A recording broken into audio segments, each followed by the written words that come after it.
Thiago, as we were saying, is and has been back in training, but he isn't fit for the weekend's game.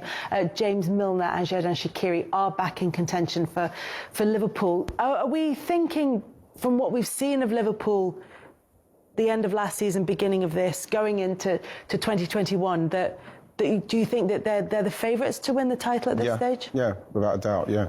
The way they're playing, the mentality, everything seems to be working in the right direction. The youngsters have come in and they've got the right mentality. The older players, we're looking at Mo Salah and Sadio Mane getting taken off and both having massive strops. That says to me that he's still got a team that's very, very motivated to win and to achieve. I think it's a brilliant thing to see. So, yeah, Liverpool are by far easy the team to catch, especially what we saw when they dismantled Crystal Palace the other day. It was brilliant to watch, obviously, but not for me, obviously, from Palace point of view. But I've been on the end of a 9-0 with Liverpool. I know what it's like, but I was there. I had to leave for the last goal because I had to go up early for school the next day. but watching the way they beat Palace was ominous. It was frightening. It was pretty good. And to watch how Firmino played and the stick that people were giving him, saying, "Oh, he's not scoring, he's not doing this." It was for me, it was ludicrous what he brings to the team. So you look at everything that's happening with Liverpool and the fact that they've got top players starting to slowly get back. It's a frightening prospect. And we've talked a little bit about Liverpool. We've talked a lot about Manchester United as well over the course of this season. They're playing Leicester. Manchester United could go to within 2 points of Liverpool should they win their game in hand. This doesn't seem consistent with the way in which we've talked about them up to this point in the season. Because they've got very good players, and you have to say, with what Ole Gunnar Solskjaer has done, even when he's found that since the Arsenal game when they lost, then obviously the Leipzig game, you was thinking that, well, what's going on here? But they've gone on an unbeaten run that has been pretty impressive. We're starting to see leadership in the dressing room, especially with Fernandes and the way you've seen him coaching and talking to the players. You see what they've got to come off the bench. The way that they are dismantling teams, Martial's form, Pogba coming off, Van der Beek coming off the bench. They've got, and he's done a lot of work for players coming off the bench, Cavani. So it's working out, but like it's always going to be, the question with Man United is when the people do put in the low block and trying to break that. Once Man United work that out, because we've seen with Ole, I have to give him a lot of credit for the fact that he can find weaknesses in teams. But once he's able to then work out the low blocking teams and Man United break that down, they're going to cause a lot of problems because they've got brilliant players. I suppose you kind of look back at that Manchester derby that was really hard to watch. It wasn't the most entertaining game, and think, do you know what, since then, the way that Manchester United have played, that now looks like a fairly sensible position for Man United to take in that game, approach to take to that game.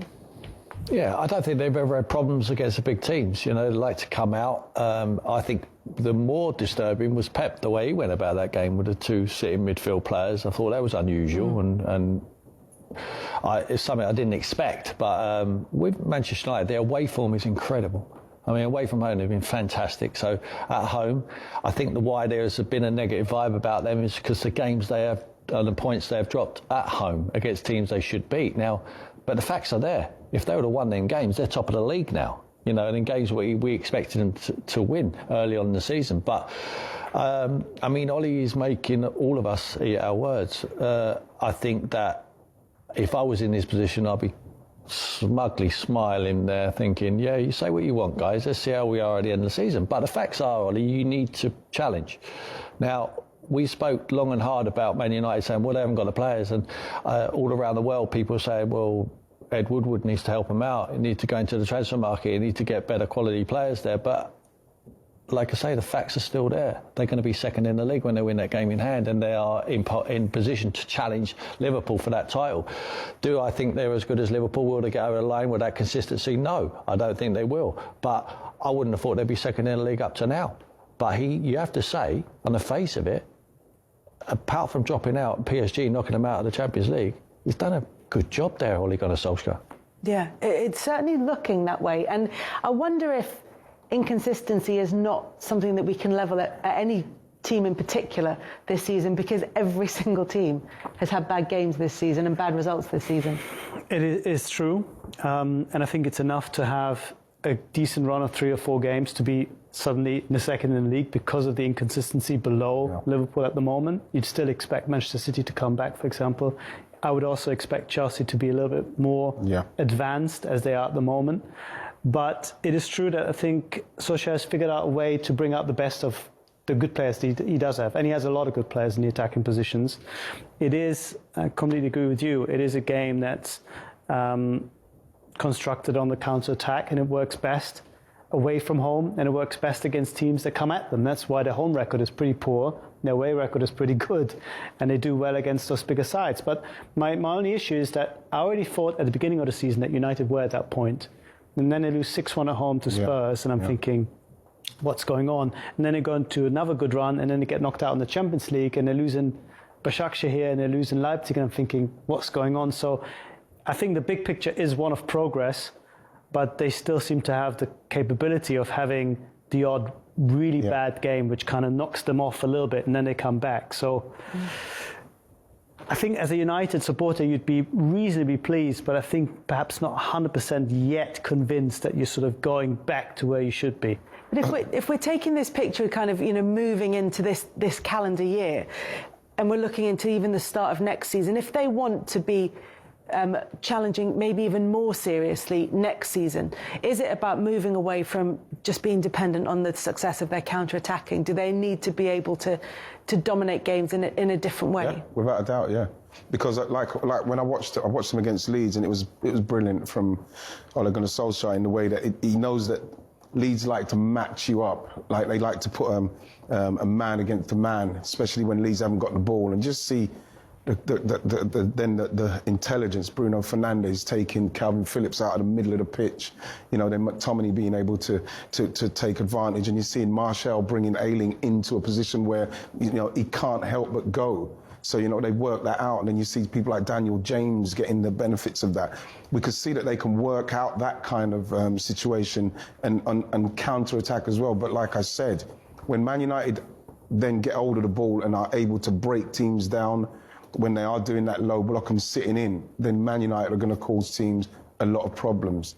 A lot of problems, because they've got really good offensive players, and they've got very good midfield players who are very creative. So you just need to find out when Man United are able to then get that part of their game going and break teams down, they're going to cause team problems. I think that comes with personnel, though, Kelly. I don't think he can teach that. I don't think he can teach Greenwood to play. I mean, he can always develop, or Rashford to play in the pocket and drop his shoulder and find a cute pass. Fernandes got that automatically. Fernandes can counter-attack, and he also can play in tight areas. They need more players who can play it. That's why I was so surprised when they were going for Jadon Sancho. Like, if they could buy it, and the old Man United would have bought Jadon Sancho, Jack Grealish and a few others more. They can't do that now. They have to pick their target. So I thought Grealish was far more suited to what they need, someone who can play in the tight areas and find that cute pass and play with Fernandes. They went to Van der Beek. Now, I think Van der Beek will still be the answer. I just think he needs a run of games. It's hard to drop him in and keep bringing him out and bring him off the bench, giving him 20 minutes here or there. The boy needs to play with confidence and he needs to have a rhythm. I think he can see that pass. But I think to teach the team to play that way, certain players have got certain characteristics, and the most characteristic they've got is to play on the counter-attack with the pace in behind, with Greenwood, Rashford, Martial in behind. I think Cavani's given another dimension. I think they can now cross the ball into the box a lot more, and he's got great movement he can get on the end of it.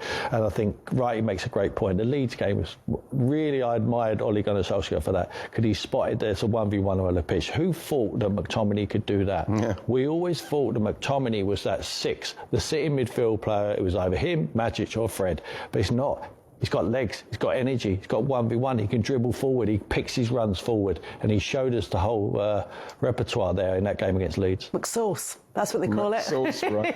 McSauce. Just to digress slightly, just because you mentioned Jack Grealish, because it feels as though there's a few whispers about him again. Are we thinking January or planning for the summer? I think he'd be a lot more money though, Kels, now, wouldn't he? 70 million in January. They already done a deal at 40 million, and then Villa stayed in the league, so they couldn't get it over the line because it was a lot more money. But now I think Villa are in a position where if Jack wants to leave the club, they're progressing. They're going on on an upward spiral anyway, Aston Villa. But if they wanted to sell him now, I think they were looking at 100 million. It's crazy. It'd be crazy, Tim. It'd be absolutely crazy for Villa to sell him now. They don't need to.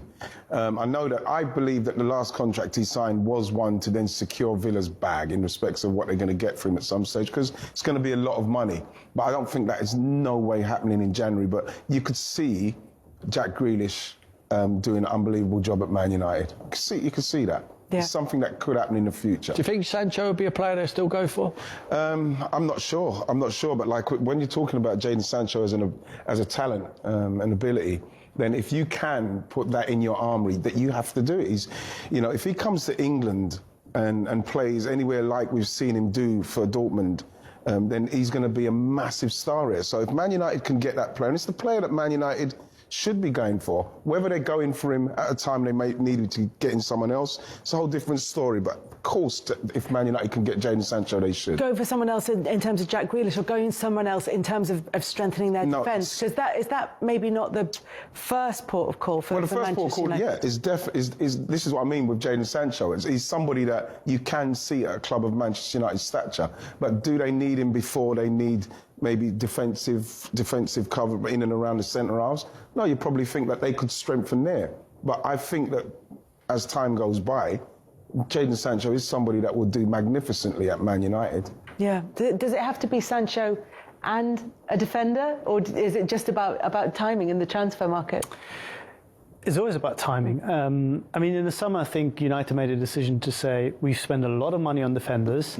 Let's see if we can add a bit of quality and a bit of creativity, and that's why Sancho was such a big target. And I think Van der Beek was probably more of a backup option, even though he's a completely different player, and much more of a sort of a number 10 or shadow striker playing in small areas, as you said. I think that Sancho will still be attractive to United because they're a team that historically would define themselves through wingers, through people who get the ball and do something exciting on the wings, and they don't really have that play at the moment. Martial sometimes plays there, but he's really more of a striker.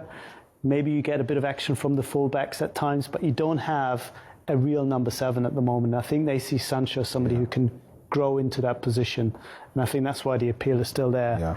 And at the centre right now, you have to say that Lindelof and Maguire have had a pretty decent run. When you look at United's problems, if you wouldn't necessarily point at the back four right now. So I can understand why, if you have to pick your targets, and if it's either 120 million euros on a striker or on a winger or on another centre back, then you'd probably more likely to go and strengthen, I think, in creative areas. Yeah, and like you said, with regards to Liverpool, if you have that much talent up front who press, then you don't necessarily need to be rock solid and concrete at the back. They're going to be facing Leicester. When we talk about Manchester United potentially winning and going to within 2 points of Liverpool, they could go into second place if they get the result